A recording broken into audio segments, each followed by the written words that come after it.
അലീനയുടെ പുതിയൊരു എപ്പിസോഡിലേക്ക് എല്ലാവർക്കും സ്വാഗതം. വീഡിയോ ആദ്യമായി കാണുന്നവരാണെങ്കിൽ സപ്പോർട്ട് ചെയ്ത് സബ്സ്ക്രൈബ് ചെയ്ത് ഹൈപ്പ് ചെയ്യാൻ മറക്കല്ലേ. ബാങ്കിലെ സഹപ്രവർത്തകൻ വൈജയന്തിയുടെ അടുത്ത് വന്ന് കുശലാന്വേഷണം നടത്തുന്നതാണ് ഇന്നലത്തെ എപ്പിസോഡിൽ കാണിച്ചത്. അയാൾ അങ്ങനെ വൈജയന്തിയെ പുകഴ്ത്തി പറഞ്ഞുകൊണ്ടിരിക്കുക. മാമിന് എങ്ങനെ ഇത്ര എനർജി കിട്ടുന്നെന്ന് അയാൾ ചോദിക്കുമ്പോൾ, ബാങ്കിലേക്ക് വരുമ്പോൾ വീട്ടിലെ കാര്യങ്ങളെല്ലാം അവിടെ ഉപേക്ഷിച്ചാ താൻ ഇങ്ങോട്ട് വരുന്നത് എന്ന് വൈജയന്തി പറയുമ്പോൾ, മാഡത്തിന് വീട്ടിലെന്താ ഇത്ര പ്രശ്നമെന്ന് അയാൾ ചോദിക്കുക. പ്രശ്നമേ ഉള്ളൂ, എന്റെ അമ്മ കാലൊടിഞ്ഞ് വയ്യാതെ കിടക്കുക. അമ്മയെ നോക്കാൻ ഒരു ജോലിക്കാരിയെ വെച്ചിട്ടുണ്ട്. അതതിനേക്കാൾ പാരയായി. അവളാണെങ്കിൽ തീരെ ചെറുപ്പവും. ജോലിക്കാരിയെ കണ്ടാ ജോലിക്കാരിയാണെന്ന് തോന്നണ്ടേ എന്ന് വൈജയന്തി പറയുമ്പോൾ, അതെല്ലാം നമ്മൾ വളരെ സൂക്ഷിക്കണം, അവരെ വാച്ച് ചെയ്തുകൊണ്ടേയിരിക്കണം അയാളും പറയുന്നുണ്ട്. അമ്മയുടെ കാല് സുഖപ്പെട്ട അവളെ പറഞ്ഞയക്കണമെന്നാ വിചാരിക്കുന്നതെന്ന് വൈജയന്തി പറയുമ്പോൾ, അതാണ് നല്ലതെന്ന് അയാളും സപ്പോർട്ട് ചെയ്യുക. നമ്മളൊരു കാര്യം ശ്രദ്ധിക്കണം, മിക്കവാറും എല്ലാ ഭാര്യ ഭർത്താക്കന്മാരുടെ ഉള്ളിലും ഒരസംതൃപ്തിയുണ്ട്. എന്റെ ഭാര്യ പോരാ, അല്ലെങ്കിൽ എന്റെ ഭർത്താവ് പോരാ, എനിക്കിതിനേക്കാൾ നല്ലത് കിട്ടുമായിരുന്നു എന്നത് ഒരു വശം. ശമ്പളം കൂടാതെ കുറച്ച് രൂപ ടിപ്പായിട്ടോ അല്ലെങ്കിൽ അത് സ്വർണമായിട്ടോ ഡ്രസ്സായിട്ടോ എന്തെങ്കിലും കിട്ടിയാൽ അവർ വേണ്ടെന്ന് വെക്കില്ല. ചെറുപ്രായത്തിലുള്ള പെൺകുട്ടികൾ പ്രലോഭനങ്ങൾക്ക് പെട്ടെന്ന് വശംവദരായിത്തീരും. അവർക്ക് ലോകപരിചയമില്ലാത്തതാ, അതുകൊണ്ട് നമ്മൾ സൂക്ഷിക്കണം എന്നയാൾ പറയുമ്പോഴേക്കും പുറത്താരോ ഡോറിൽ മുട്ടുന്ന ശബ്ദം കേട്ട് അയാളോട് പോയി ഊണ് കഴിക്കാനായി വൈജയന്തി പറയുമ്പോൾ, ജയമേഡത്തിന് ക്ലയന്റ് ഉണ്ടല്ലേന്ന് അയാൾ ചോദിക്കുക. ഉച്ച തിരിഞ്ഞ് ഫീൽഡിൽ പോണം, 2 സ്ഥലത്ത് പ്രോപ്പർട്ടി ഇവാലുവേഷൻ ഉണ്ട് എന്ന് വൈജയന്തി പറയണ കേട്ട്, ഇങ്ങനെ ചത്ത് പണിയെടുക്കാൻ മാഡത്തിന് മാത്രമേ പറ്റൂ. താൻ അപ്പുറത്തെ ക്യാബിനിൽ ഉണ്ടാവുമെന്നും പറഞ്ഞുകൊണ്ട് അയാൾ അവിടെ നിന്ന് ഇറങ്ങി പോകുന്നുണ്ട്. പിന്നീട് വൈജയന്തി തന്റെ അമ്മയെയും കൊണ്ട് ഹോസ്പിറ്റലിൽ എത്തുന്നതാണ് കാണിക്കുന്നത്. പ്ലാസ്റ്റർ റിമൂവ് ചെയ്യാമെന്ന് ഡോക്ടർ പറയുമ്പോൾ, തനിക്ക് നടക്കാനൊക്കുമോ എന്ന് മുത്തശ്ശി ചോദിക്കുന്നുണ്ട്. പെട്ടെന്ന് നടക്കാനൊന്നും പറ്റില്ല, 2 മാസക്കാലം അനങ്ങാതിരുന്ന കാലല്ലേ, മുട്ടിന് താഴേക്ക് പ്ലാസ്റ്റർ ഇടേണ്ടി വരും. 1 മാസത്തേക്ക് മതി. ഓയിൽമെന്റ് ഇട്ട് മസാജ് ചെയ്യണം, ഫിസിയോതെറാപ്പി ചെയ്യണം, കാൽമുട്ട് മടക്കാനും നിവർത്താനും കഴിയുന്ന രീതിയിലേക്ക് മാറ്റിയെടുക്കണം. കുറച്ച് സമയമെടുക്കും, പെയിനും ഉണ്ടാവുമെന്ന് ഡോക്ടർ പറഞ്ഞിട്ട് പ്ലാസ്റ്റർ റിമൂവ് ചെയ്യാനായി നഴ്സിനോട് പറയുന്നുണ്ട്. പിന്നീട് ഊണു കഴിക്കാനായി ബാലചന്ദ്രൻ വീട്ടിലേക്ക് എത്തുമ്പോൾ വൈജയന്തിയോടായി, അമ്മയെ ഡോക്ടറെ കാണിച്ചോ, പ്ലാസ്റ്റർ റിമൂവ് ചെയ്തോ, ഇപ്പോൾ നടക്കാൻ പറ്റുമെന്നൊക്കെ ചോദിക്കുന്നുണ്ട്. കാല് മടങ്ങിയാലേ നടക്കാൻ പറ്റൂ, അതിന് മുട്ടിന് ഭാഗം തൈലമിട്ട് മസാജ് ചെയ്യണമെന്ന് വൈജയന്തി പറയുമ്പോൾ, വേറെ പ്രശ്നമൊന്നുമില്ലല്ലോ എന്നും ചോദിച്ചുകൊണ്ട് ബാലചന്ദ്രൻ അകത്തേക്കായി പോകുന്നുണ്ട്. പിന്നീട് മുത്തശ്ശിയെ ഒരു വീൽ ചെയറിൽ ഇരുത്തിക്കൊണ്ട് അലീന ഡൈനിങ് ടേബിളിനടുത്തേക്ക് വരുമ്പോഴേക്കും ഊണ് കഴിച്ചെഴുന്നേൽക്കുന്ന വൈജയന്തിയാണ് കാണിക്കുന്നത്. നീ ഇത്ര പെട്ടെന്ന് ഊണ് കഴിച്ചു കഴിഞ്ഞോന്ന് മുത്തശ്ശി ചോദിക്കുമ്പോൾ, തനിക്ക് ബാങ്ക് വരെ ഒന്ന് പോകണമെന്നും പ്രോപ്പർട്ടി വാല്യൂഷൻ നടക്കണമെന്നും പറഞ്ഞ് കൈ കഴുകിക്കൊണ്ട് അമ്മയോട് യാത്ര പറഞ്ഞ് വൈജയന്തി വീട്ടിൽ നിന്നിറങ്ങുന്നുണ്ട്. അലീന മുത്തശ്ശിയുടെ കൈ വഴുവിച്ച് ചോറ് വിളമ്പി കൊടുക്കുമ്പോൾ, എത്ര നാളായി ഇങ്ങനെ ഊണുമേശയിൽ വന്നിരുന്ന് ഒന്ന് ഊണ് കഴിച്ചിട്ടെന്ന് മുത്തശ്ശിയും പറയുന്നുണ്ട്. ഇന്ന് ഇവിടെ ഇരുന്ന് കൊതി തീരും വരെ കഴിച്ചോന്ന് അലീന പറയുമ്പോൾ, ഞാൻ ഒരിക്കലും വിചാരിച്ചതല്ല കുഞ്ഞെ, ഇങ്ങനെ ഇവിടെ ഇരുന്ന് ആഹാരം കഴിക്കാനാവുമെന്ന്. നീ ഇല്ലായിരുന്നെങ്കിൽ എന്റെ കാര്യം പോക്കാണെന്ന് മുത്തശ്ശി പറയുമ്പോൾ, അങ്ങനൊന്നും ഇല്ലെന്നേ, ജനിക്കുമ്പോഴേ എല്ലാവർക്കും ഓരോ ആയുസ് നിശ്ചയിച്ചു വെച്ചിട്ടുണ്ട്, അവിടം വരെ എത്താതെ പോവാൻ പറ്റില്ല എന്നൊക്കെ മുത്തശ്ശിക്ക് ഓരോന്ന് വിളമ്പിക്കൊടുത്തോണ്ട് അലീന പറഞ്ഞുകൊണ്ടിരിക്കുക. വിളമ്പലെല്ലാം കഴിഞ്ഞ് അവൾ മുത്തശ്ശിയുടെ അടുത്ത് തന്നെ ഒരു ചെയറിലിരിക്കുമ്പോൾ, നീ കഴിച്ചോ, ഒരു പ്ലേറ്റ് എടുത്തു വാ, നമുക്ക് ഒന്നിച്ച് കഴിക്കാമെന്ന് മുത്തശ്ശി പറയുമ്പോൾ, അത് വേണ്ടെന്നേ, മുത്തശ്ശിക്ക് വേണ്ടതെല്ലാം വിളമ്പി തന്നോണ്ട് ഞാൻ ഇവിടെ ഇരുന്നോളാം, എനിക്ക് എപ്പോ വേണേലും കഴിക്കാലോ എന്ന് അലീന പറയണ കേട്ട്, ഊണുമേശയിലിരുന്ന് കഴിച്ച ആരെങ്കിലും വഴക്ക് പറയുന്നത് പേടിച്ചിട്ടാണോ? ഇപ്പൊ വേറെ ആരുമില്ലല്ലോടി കാണാൻ, നമ്മൾ 2 പേരുമല്ലേ ഉള്ളൂ, വൈജമോള് പോയില്ലേ എന്ന് മുത്തശ്ശി ചോദിക്കുമ്പോൾ, ഒന്നുകിൽ സാറ് പറയണം അല്ലെങ്കിൽ മാഡം പറയണം ഇവിടെ ഇരുന്ന് കഴിച്ചോളാൻ, അല്ലാതെ ഞാൻ ഇവിടെ ഇരിക്കില്ലെന്ന് അലീന പറയുന്നുണ്ട്. ഒരു ദിവസം കഴിച്ചെന്ന് വെച്ച് എന്താന്ന് മുത്തശ്ശി വീണ്ടും ചോദിക്കുമ്പോൾ, ഇവിടെ ഇരുന്ന് കഴിക്കാനുള്ള യോഗ്യത എനിക്കില്ലാന്ന് വിചാരിച്ചിട്ടല്ല ഇവിടെ ഇരുന്ന് കഴിക്കാത്തത്, അതിനുള്ള യോഗ്യത ഏറ്റവും കൂടുതലുള്ളത് എനിക്കാണെന്ന് മാഡത്തിന് എന്തെങ്കിലും മനസ്സിലാവട്ടെ, അന്ന് ഞാൻ ഇരിക്കാമെന്ന് അലീന പറയണ കേട്ട്, എന്താടി നീ പറഞ്ഞതിന്റെ അർത്ഥം എന്ന മുത്തശ്ശിയുടെ ചോദ്യം കേട്ടാണ് അവൾ ഞെട്ടിയുണർന്ന്, ഏയ് ഒന്നുമില്ലെന്നേ, ഞാൻ ഓരോ പൊട്ടത്തരങ്ങൾ പറയുന്നതല്ലേ. മുത്തശ്ശി കഴിക്കെന്നും പറഞ്ഞ് അവിടെ ഇരുന്ന പ്ലേറ്റിലെ വേസ്റ്റ് എല്ലാം കൂടി എടുത്ത് നായ്ക്കൾക്ക് കൊടുക്കാനായി അവൾ പുറത്തേക്ക് പോവുക. പിന്നീട് ഹരിശങ്കർ രോഹിത്തിനെ വിളിക്കുന്നതാണ് കാണിക്കുന്നത്. ഫോൺ സൈലന്റിലായിരുന്നു എന്ന് രോഹിത് പറയുമ്പോൾ, ഫോൺ സൈലന്റിലിട്ടുണ്ട്, നീ എവിടെ പോവുക? ആ പെണ്ണിന്റെ അടുത്ത് ശൃംഗരിക്കാനോന്ന് ഹരി ചോദിക്കുമ്പോൾ, ഞാൻ ആ ടൈപ്പല്ലെന്ന് നിനക്കറിയില്ലെന്ന് രോഹിത് ചോദിക്കുമ്പോൾ, നീ അവളോട് സംസാരിച്ചോ എന്ന് ഹരി ചോദിക്കുന്നുണ്ട്. ഇല്ലെന്ന് രോഹിത് മറുപടി പറയുമ്പോൾ, അതെന്താ സംസാരിക്കേത്തെന്ന് ഹരി ചോദിക്കുക. എനിക്കെന്തോ ഒരു പേടി പോലെയാ തോന്നുന്നത്, അവളുടെ ആ ഇന്നസെന്റ് ആയിട്ടുള്ള നിൽപ്പും നോട്ടവും മുഖമൊക്കെ കാണുമ്പോൾ ഞാനെന്തോ വലിയ തെറ്റു ചെയ്യാൻ പോണ പോലെ തോന്നുക എന്ന് രോഹിത് ടെൻഷനോടെ പറയുമ്പോൾ നീ ഇങ്ങനൊരു കൊണാപ്പനായി പോയല്ലോ. എടാ എന്നെ പേടിക്കാനാ? അവൾ എന്നാ നിന്നെ പിടിച്ചു വിഴുങ്ങോ? ആരുമില്ലാത്ത സമയം നോക്കി നീ അവളുടെ അടുത്ത് ചെന്ന് എന്തെങ്കിലുമൊക്കെ സംസാരിക്കണം. ചായയോ കാപ്പിയോ എന്തെങ്കിലും വാങ്ങിച്ചു കുടിക്കണം. എല്ലാം നന്നായിട്ടുണ്ടെന്നും പറയണം. ടിപ്പായിട്ട് ഇരിക്കട്ടെ എന്നും പറഞ്ഞ് 100 200 കൈ വെച്ച് കൊടുക്കണം. അങ്ങനെ പതിയെ പതിയെ നിന്റെ പേടി മാറുകയും ചെയ്യും. അവൾക്ക് നിന്നോട് ഇഷ്ടം തോന്നുകയും ചെയ്യും എന്നൊക്കെ ഹരി അവളെ വളയ്ക്കാനുള്ള വഴിയെല്ലാം പറഞ്ഞു കൊടുക്കുമ്പോൾ നിനക്ക് ഉപദേശിക്കാൻ എളുപ്പമാ. അവൾ എന്തെങ്കിലും കടുപ്പിച്ച് പറഞ്ഞാ നമ്മുടെ ചെകിട്ട് തടിച്ച പോലെ ആവില്ലേന്ന് രോഹിത് ചോദിക്കുക. നിന്റെ ഒടുക്കത്തെ ഒരു ഈഗോ.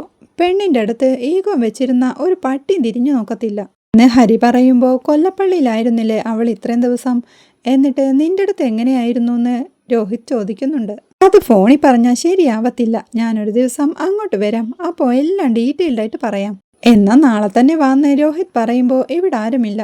അച്ഛനും മനുവേട്ടനും എല്ലാം പോയില്ലേ. ആണായിട്ട് ഞാൻ മാത്രമല്ലേ ഉള്ളൂ. അതാ പ്രശ്നം. എന്നാലും ഞാൻ എങ്ങനെയെങ്കിലും സ്കൂട്ടായി വരാം എന്നും പറഞ്ഞോണ്ട് രോഹിത്തിന്റെ കയ്യിൽ പൈസയുണ്ടോ? ഒരു 500 രൂപ മതി. അച്ഛൻ വരുമ്പോൾ കടം തീർക്കാമെന്ന് ഹരി പറയുമ്പോൾ തന്റെ കയ്യിലുള്ള കാശെല്ലാം അച്ഛന്റെ പോക്കറ്റിൽ നിന്ന് അടിച്ചു മാറ്റുന്നതാണെന്നും എപ്പോഴാ പിടിവീഴാന്ന് അറിയില്ലെന്നും രോഹിത് പറയുന്നുണ്ട്.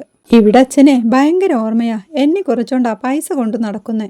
അതുകൊണ്ട് ഞാൻ വളരെ സൂക്ഷിച്ച പണമടിച്ചു മാറ്റുന്നതെന്ന് രോഹിത് പറയുമ്പോൾ ഇവിടെ അങ്ങനത്തെ പ്രോബ്ലം ഒന്നുമില്ല. പക്ഷേ അച്ഛനില്ലല്ലോ വീട്ടിലെ.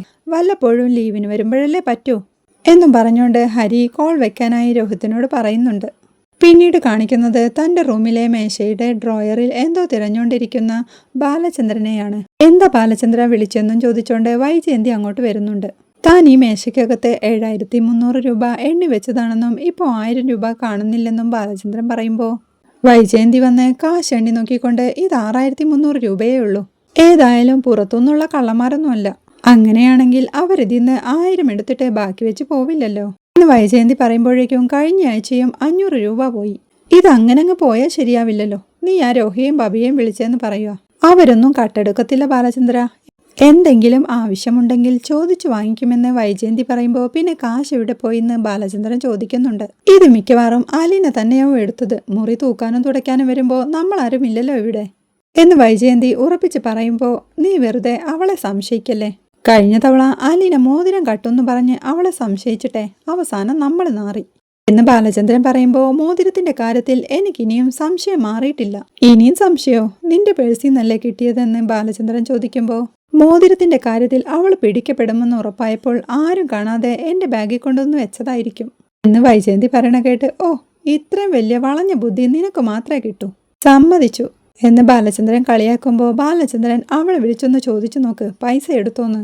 1000 രൂപ കിട്ടിയ അവക്കെന്താ കഴിക്കോ എന്ന് വൈജയന്തി പറയുന്നത് കേൾക്കാൻ നിൽക്കാതെ നീ ആ രോഹിയെയും ഭവിയെയും വിളിച്ചെന്ന് ബാലചന്ദ്രൻ പറയുന്നുണ്ട്.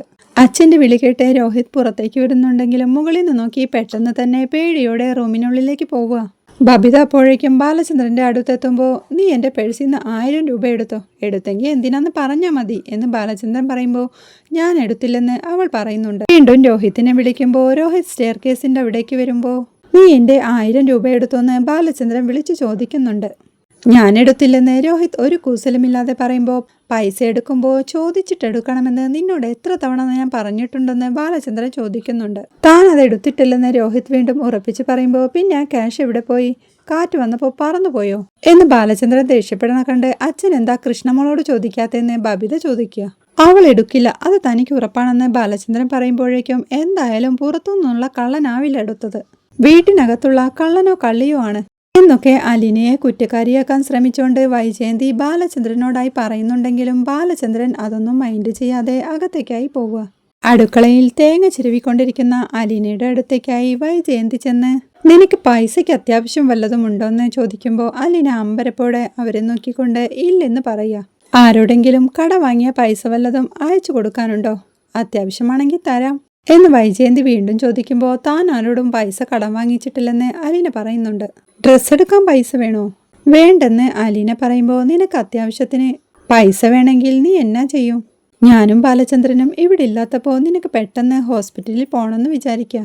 ഇത് കേട്ട് അതിനുള്ള പൈസയൊക്കെ തൻ്റെ കയ്യിലുണ്ടെന്ന് അലീന പറയാ. അപ്പോൾ നിന്റെ കയ്യിൽ പൈസയുണ്ട് എന്ന് വൈജയന്തി ചോദിക്കുമ്പോൾ അത്യാവശ്യത്തിനുണ്ടെന്ന് അലീന പറയണ കേട്ട് എത്ര രൂപയുണ്ടെന്ന് വൈജയന്തി ചോദിക്കുക. ഇത് കേട്ട് കാര്യം മനസ്സിലാവുന്ന അലീന എന്താ പ്രശ്നമെന്ന് അവരോട് ചോദിക്കുമ്പോൾ നിനക്കറിയത്തില്ലേ, ബാലചന്ദ്രന്റെ പെട്ടിന്നും പോക്കറ്റിന്നുമൊക്കെ പൈസ കാണാതെ പോകുന്നുണ്ട് എന്ന് പറഞ്ഞുകൊണ്ട് വൈജയന്തി വീണ്ടും അവളെ കുറ്റക്കാരിയായി ചിത്രീകരിക്കുമ്പോൾ സങ്കടത്തോടെ താൻ എടുത്തിട്ടില്ലെന്ന് അലീന പറയുന്നുണ്ട്. നീ എടുത്തോന്ന് അതിന് ഞാൻ ചോദിച്ചില്ലല്ലോന്ന് വൈജയന്തി പറയുമ്പോൾ ഇല്ലെങ്കിലും എനിക്ക് മനസ്സിലായി എന്ന് അലീന പറയുന്നുണ്ട്. എങ്ങനെ മനസ്സിലായി?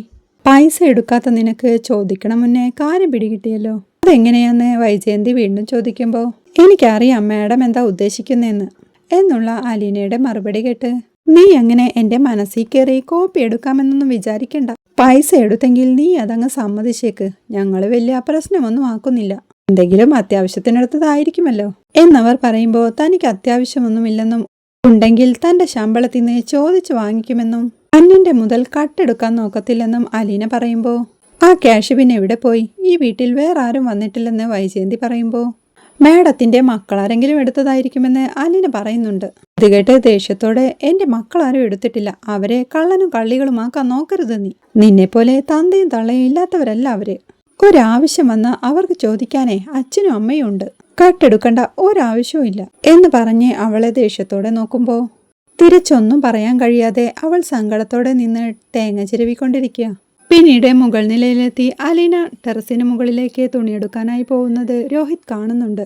ഹരി പറഞ്ഞ കാര്യങ്ങളെല്ലാം ഓർത്തോണ്ട് ഏതു രീതിയിലും അലീനയെ വളച്ചെടുക്കണമെന്ന ഉദ്ദേശത്തോടെ സ്റ്റെയർകേസിനരികിലായി അവൾ വരുന്നത് നോക്കി നിൽക്കുന്ന രോഹിത് അലീന തിരിച്ചു വരുമ്പോഴേക്കും അവളോട് എന്തോ പറയാനായി പരിഭ്രമത്തോടെ തിരിയുമ്പോൾ അവനെ കണ്ട് അമ്പരപ്പോടെ നോക്കുന്ന അലീനയെ കാണിക്കുന്നിടത്താണ് ഇന്നത്തെ എപ്പിസോഡ് അവസാനിക്കുന്നത്. വീഡിയോ ഇഷ്ടമായാൽ സപ്പോർട്ട് ചെയ്ത് സബ്സ്ക്രൈബ് ചെയ്യാൻ മറക്കല്ലേ.